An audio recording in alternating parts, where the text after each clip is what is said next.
Welcome to Watch Mojo, and today we're counting down our picks for the top 10 metal guitarists who define heavy riffs. Breaking the law, breaking the law. For this list, we'll be ranking the heavy metal guitar players who arrived armed with a certain pedigree. These riff master generals embody heavy performances and earth-shaking guitar mastery. What metal guitarist for you defines the riff? Let us know in the comments. Number 10. Tom G. Warrior, Celtic Frost. He may have been born Thomas Gabriel Fisher, but for many metalheads of a certain age, he'll always be known as Tom G. Warrior. Switzerland's Celtic Frost was absolutely ahead of their time when it came to dominating the landscape of 80s heavy metal with their idiosyncratically heavy sound. Warrior's decision to slow down the pace while everyone else was thrashing it up allowed Frost classics like Procreation of the Wicked and Circle of the Tyrants to influence countless death and black metal bands in their wake. Meanwhile, Warrior's buzzsaw guitar tone was sinister, and his approach to the instrument unlike any who had come before or since. He is a true original.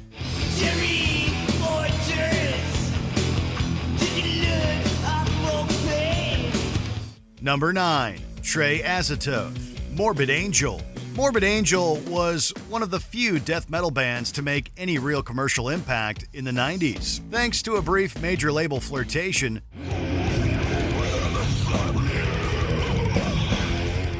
Much of the band's respected pedigree and influence lie within the enviable talents of guitarist and songwriter Trey Azatoth. The band's frenetic, skittering style sounds like an angry hornet's nest, striking when one least expects with devastating punch and power.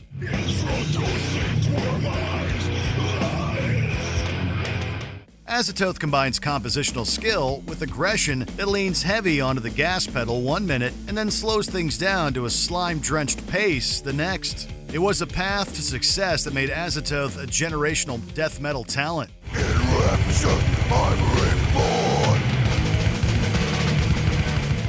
Number 8. Matt Pike, Sleep and High on Fire. The world of heavy metal has long been persona non grata when it comes to the Grammy Awards, but that doesn't mean that some of its most creative and talented visionaries haven't been recognized. Matt Pike and his group High on Fire won a Grammy in 2018 for their album Electric Messiah, but Pike had been blowing minds long before that with his previous band Sleep. Pike's prowess on guitar allowed both Sleep and High on Fire to dominate the conversation when it came to doom and stoner metal.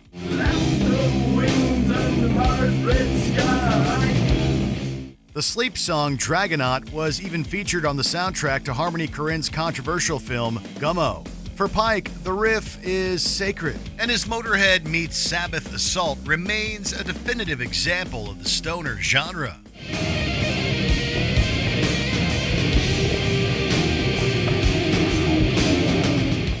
Number 7. Randy Rhoads, Ozzy Osbourne. Classical music may not be the genre that immediately comes to mind when one thinks of formative heavy metal, but then again, Randy Rhoads was an outside-the-box thinker.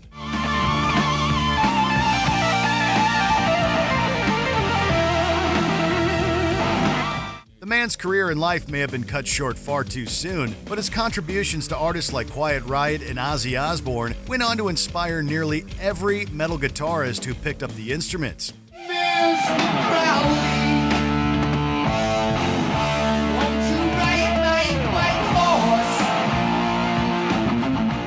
Rhoads combined expertise and classically influenced chops with an approach that also wasn't afraid to get heavy. Yet Rhoads' heaviness wasn't one that was going to wade in the muck, but instead served to elevate the genre, earning it respect and popularity in the process.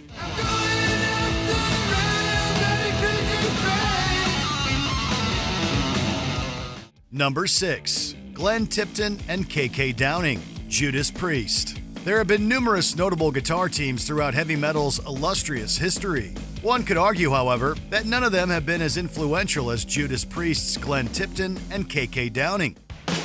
Breaking the law, breaking the law. The pairing helped pioneer twin harmony leads within heavy metal, taking the torch from bands like Thin Lizzy and Wishbone Ash, while adding their own dollops of heaviness.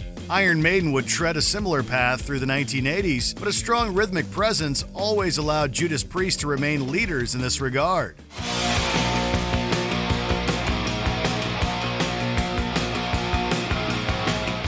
Tipton and Downing never forgot how a hard riff attack could serve as a muscular counterpoint to Priest's soaring melodies, and this allowed them to always remain relevant.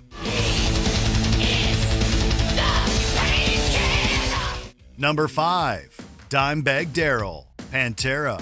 There was simply no stopping Diamond Darrell from becoming the man known as Dimebag.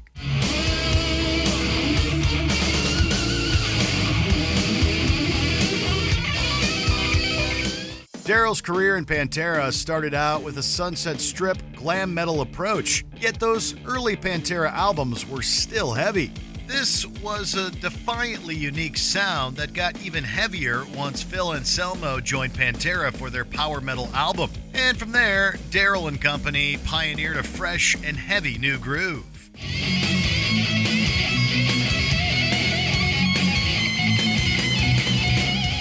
Darrell's gnarly tone and devil-may-care approach to his instrument helped cement albums like Cowboys from Hell and Far Beyond Driven into the metal pantheon forever.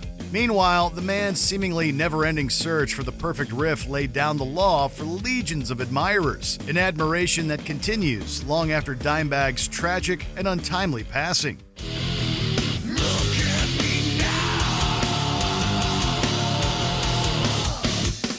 Number 4. Jeff HANNEMAN, Slayer.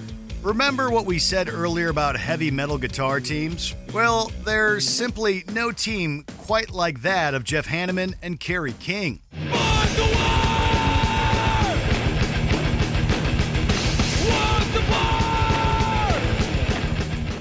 HANNEMAN may no longer be with us, but his time with thrash metal titan Slayer changed what it meant for speed metal heaviness. Sure, Slayer may have experimented with melody on their debut LP, Show No Mercy, but HANNEMAN's commitment to extremity was also cemented early on in the band's career.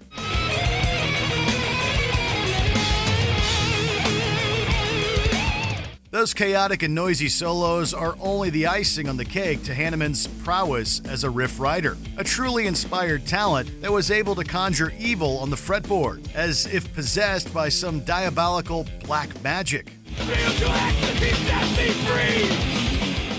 Number 3. Dave Mustaine, Megadeth. He was a technical fretboard wizard with an attitude to match. Kicked out of Metallica, he defiantly blazed his own trail to critical and commercial success.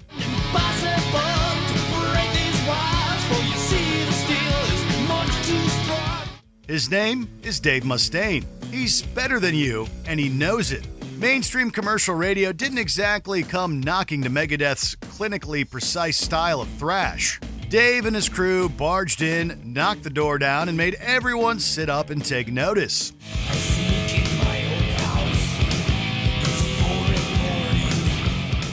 Mustaine tends to work best as part of a guitar pairing, a la Megadeth's iconic lineup with former co-guitarist Marty Friedman. However, Mustaine's own chops can never be denied. He's a riff surgeon that can crush any pretenders to his throne with the flick of the wrist.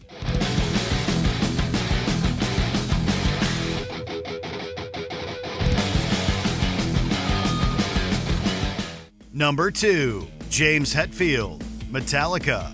It doesn't seem like too much to ask for James Hetfield's right hand to be cast in bronze and hung in a museum, does it? Hold my breath as I wish for death. After all, Metallica's songwriter and lead singer has often been cited as one of, if not the most talented and influential rhythm guitarist in the game. Hetfield isn't the one to take lead duties too often, instead preferring to share that spotlight with bandmate Kirk Hammett. However, Hetfield's commitment to pacing, structure, and resiliency is almost superhuman.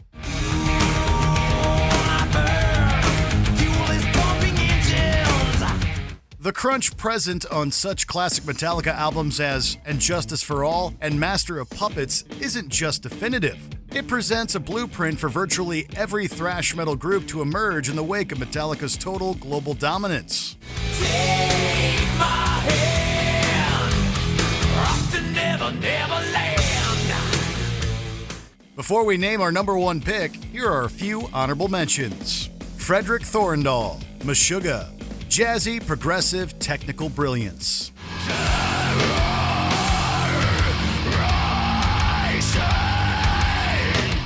ROBB FLYNN, Violence and Machine Head. From thrash mastery to power groove. I hope you find it all.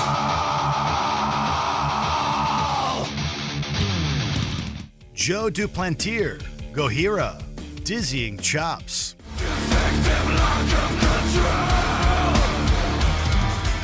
Max CAVALERA, SEPULTURA, and SOULFLY. Brazil's finest brings black, death, and thrash back to the primitive.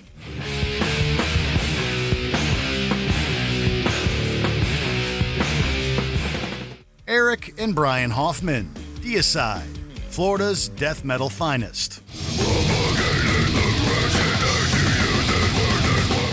Before we continue, be sure to subscribe to our channel and ring the bell to get notified about our latest videos. You have the option to be notified for occasional videos or all of them. If you're on your phone, make sure you go into your settings and switch on notifications. Number 1. Tony Iommi, Black Sabbath. It all had to start somewhere, right? Every metal band, past and present, rightfully bows to the lord of the riff, Tony Iommi.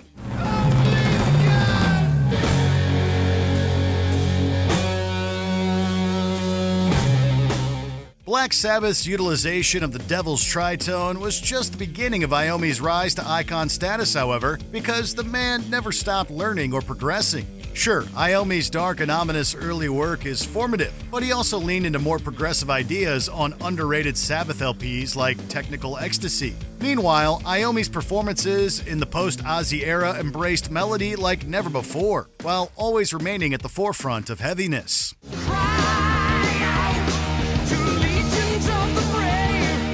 Additionally, Iommi's skills as a lead guitarist remain forever underrated, helping to underline the man's stature as a dominating influence, one that's hard-coded into heavy metal's DNA.